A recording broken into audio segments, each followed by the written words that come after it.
नाज़रीन, जोही में ज़रई पानी की खोट ख़िलाफ़ जोही के आबादगारन जोही मोड़ लग इंडस हाईवे ते धरणो हयो।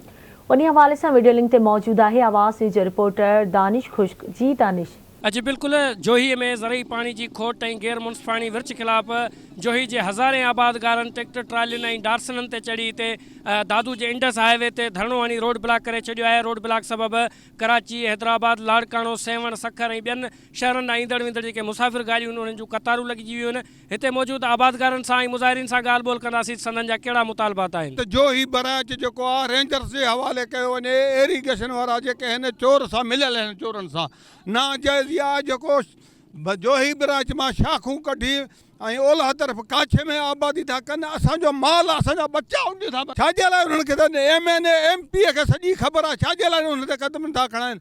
अजनेर खां था चऊं, अजनेर तो चए मूंखां वसवर मूंखां मथे आहिनि, मुंहिंजी चवण नथा कनि। पोइ असां कंहिंखे चऊं? DC ॾे विया आहियूं, DC मिलण लाइ तयारु कोन्हे। अजनेर ॾे वञूं था, धिका खाई मोटी था अचूं, केरु मिलण लाइ तयारु कोन्हे। आबादगारनि जो, हारी नारियुनि जो, उन्हनि जो सभिनीनि जो माना असांजो मुतालबो इहो आहे त असांखे फौरन रेंजर्स खपे, मुक़ररु कयो वञे आबादी तक चेट जो बि कती जो त असां वटि पाणी कोन्हे, उहो बि ओॾा गैर कानूनी मिशनूं लॻा पिया आहिनि, सॼो सिस्टम लॻो पियो आहे। असां वटि को बि माना कानून इदारो ना MPA आहे, ना MNA आहे, ना कुझु बि कोन्हे पुछण वारो। जेॾी महिल वोट थियनि था सर, असांखां पुछनि था त असांखे वोट ॾियो। वोट ॾेई पोइ केरु बि नथो अचे त केरु छा में आहे, छा सूरनि में आहे। हालात जो को बि पुछा ज़रिए कोन्हे। रोड रस्ता असांजा पाणी में ख़तम थी विया, तबाह थी विया। उन त ठहियो उहे त न ठाराए ॾिना। असांखे पाणी आहे पीअण जो, उहो छो इहा सीज़न असांखां बंदि कई आहे। असांजो काछे जो ज़रायत ते आहे, जेकर ज़रायत थींदी त असांजा बच्चा खाईंदा, न त असां बुखाली बदाली जो शिकार थींदासीं। असां मुतालबो कयूं था वज़ीर आला सिंध खां त असांखे महिरबानी करे हेठी पुछड़ी में पाणी छॾियो वञे, न त हीअ जेको एहतजाज आहे इंडस हाईवे ते ॾिसो था तव्हां, असांजी सॼी जोही हींअर बंदि आहे।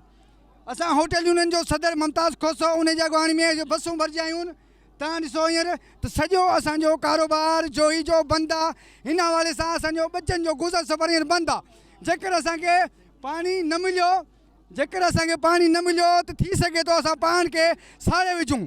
तव्हां आबादगार मुज़ाहिरीन जी ॻाल्हि ॿोल ॿुधी। संदन जो चवणु आहे त पाणी जी गैर मुनसिफ़ाणी विर्च सबब संदन जी लखे एकड़ ज़रई ज़मीन जेका आहे उहा बंजर बणिजी वई आहे। जॾहिं त जेको ज़रई पाणी जी फराहमी मुअतल थियल आहे उहो आबादगारनि जो मुआइशी क़तल आहे। मुज़ाहिरीन वसवारनि खां इहो मुतालबो कयो आहे त रेंजर्स मुक़ररु करे जोहीअ में ऐं ज़रई पाणी जी चोरी जी रोकथाम कराई वञे ऐं संदन खे ज़मीनूं आबाद करण जे लाइ ज़रई पाणी फराहम कयो वञे। त ॿी सूरत में इहे जेके धरणा ऐं एहतजाज तहरीक आहिनि इहे जारी रहंदियूं। जी।